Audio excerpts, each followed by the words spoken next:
traders, welcome to Eightcap's Trade Zone. My name is David Floyd and I have been your guest analyst for the month of February, and we are now into our third video preview for the week of February 20th. Just as a reminder, North American equity markets and cash markets are closed on Monday due to President's Day, but that doesn't mean that the futures and FX markets won't be open, albeit they might be a little less volatile with some of the other related markets not open. But given the fact that I primarily focus on the S&Ps, 10-year note futures, and FX, there'll still be some opportunities perhaps tomorrow depending on where things line up.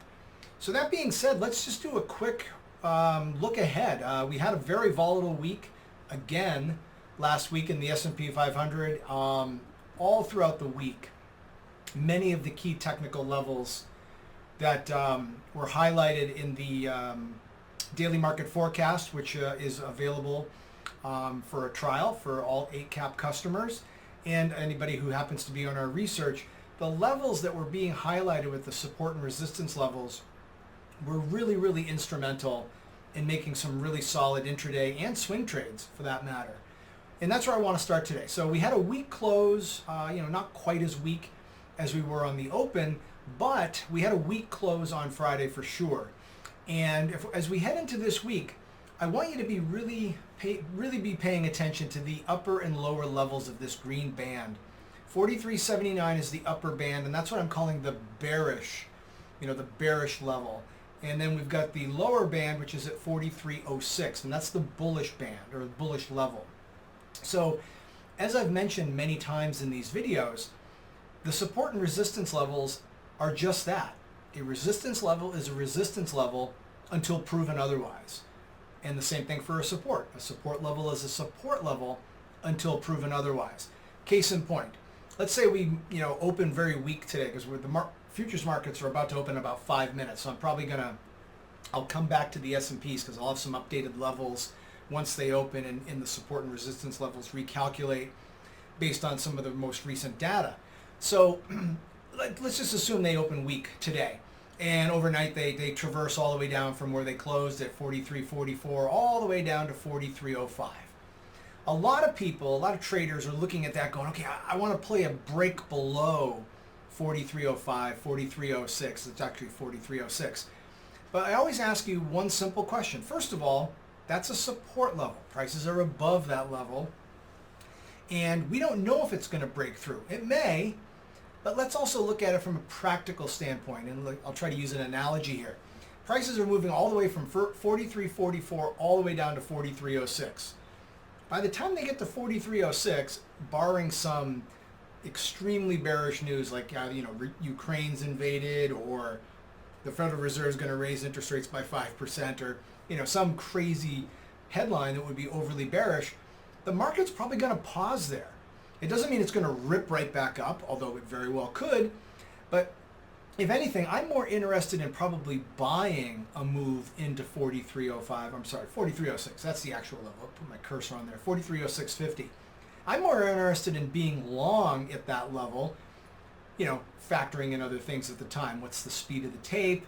What's the overall market doing? Are we overly bearish? Are we starting to actually lose some of that bearish momentum? What do the internals look like? Basic observational things. What are the, maybe the oscillators are a little bit oversold. So I've got an opportunity to get long into that support level. I'm not looking to sell a break of that until, let's say we come down here and we just kind of fart around. We don't get any reaction up. Well, that tells me then that there are no buyers. Yes, there are buyers, but there's not enough to really change the overall tone of the market at that point in time. In that case, then I might be looking to sell a break below 43.06. Same argument can be had for when we get up towards 43.79. Again, we move from here to there. That's a good size move. That's 30 points, a little over 30 points, almost 40 points actually. I'm going to be looking to short into that resistance level. So this is a bear zone. This is a bull zone. And I should say not a zone, a level. So that's what's going to frame my trading in the S&P 500 early on in the week. And in fact, throughout the week, those two levels right there are going to frame the week. If we get above here, which I'm actually thinking we do, if we get some, fairly muted headline risk out of Ukraine and other things this week, I think the market's more poised to move higher quicker than it is to move lower quicker, because we've already had a fairly robust move to the downside. So if we get back above 43.79, let's say we come up here and we come back and retest it and hold it, damn, I want to load up. I want to be long into that level. So these two levels are going to frame what I do from a bigger picture perspective. And when I say bigger picture, swing trade perspective, not, what I'm going to do for the rest of the year, but, maybe over the next several hours, maybe even several days. On an intraday basis, these two levels right here are going to be very interesting, 43.70 and 43.76. They too are resistance levels. So, maybe you're getting some scalps off of this. You sell a move into 43.70 and, maybe prices pull back to 43.65, 43.60. Again, that's still 5-10 points on the S&Ps, $50 a point per contract. That adds up real quick. So that's what I'm looking at in the S&Ps. I'm going to circle back in about another few minutes on this because we will be opening the futures market in about 40 seconds, and I'll have some other levels to share with you. But let's look at a couple of other markets. 10-year notes, very strong last week, which was really, really nice to see. And I'm actually going to bring over the actual 10-year note chart. These aren't our entries. These are just placeholders for trades that we may make. We are not officially long 10-year notes, although I did note last week that if we could get above 26.02 or 26.01, I'm pretty sure we're going to traverse all the way to the other side of that green band, which stands at 126.30. Get above there, we go to 127.10, and then we're back inside an orange band, which would say 127.10 opens the door to 128. So there you have it. Futures have just opened. The S&Ps are off a little bit. They opened down at 43.29. So we are well within that band that I just showed you. 10-year notes are a touch higher, not a whole lot, but they are back above. They are above this 126.15 level, which is now the adjusted level. So we're pretty bullish on 10-year notes. I'm looking for 127.10 here. So if you got long last week, you're in great shape. Maybe use a move back below 126.15 if you're already long. You let that be your heads up to maybe that the move is not working out the way you'd anticipated. I'm not saying it will. I'm just saying if it does get back to 126, let's call it 120. I'm getting my cursor on there. 126.15. If we dip back below that, that indicates that the market's rejecting that move, and now what is now support then becomes resistance. So that's how you want to play these things. So I definitely think there's an opportunity in 10-year notes this week because we have been beaten down for so long, overdue for a rally. We've cleared a nice set of levels here with 127.10 now in the crosshairs. S&Ps continue to get a little bit weaker. That would also then suggest, even though I was slightly bullish last week, I thought we could get above these levels in the Aussie dollar, but we weren't able to. I'm going to say that given the fact that we couldn't get back above 71.91 in the S&Ps, in the Aussie dollar, and the S&Ps are weak, we're probably going to traverse and go down and test 71.17, maybe down to 70.99, all the way down to 70.80. So I'd be bearish on a short-term basis. I'd be willing to play the Aussie dollar to the short side, assuming that the S&Ps remain weak as well. Same could be said for the Kiwi dollar, very similar in terms of the way that particular pair trades. Again, a big inability. I was really getting bullish Kiwi dollar last week. I wanted to see us get above 67.02. I did buy a little bit above 67.02, but it couldn't hold, so it took a very minor loss. And, maybe we do come back above 67.02, but right now can't seem to get above it. But once we do, and if we can hold, that's the lower red band. And the red band, if you remember, these Aspen Trading support and resistance levels are based on a hierarchy.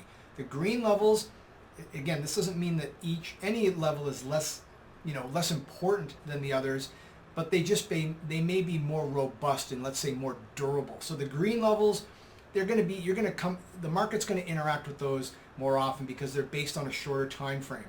The orange is the next time frame up, so a little bit more significant.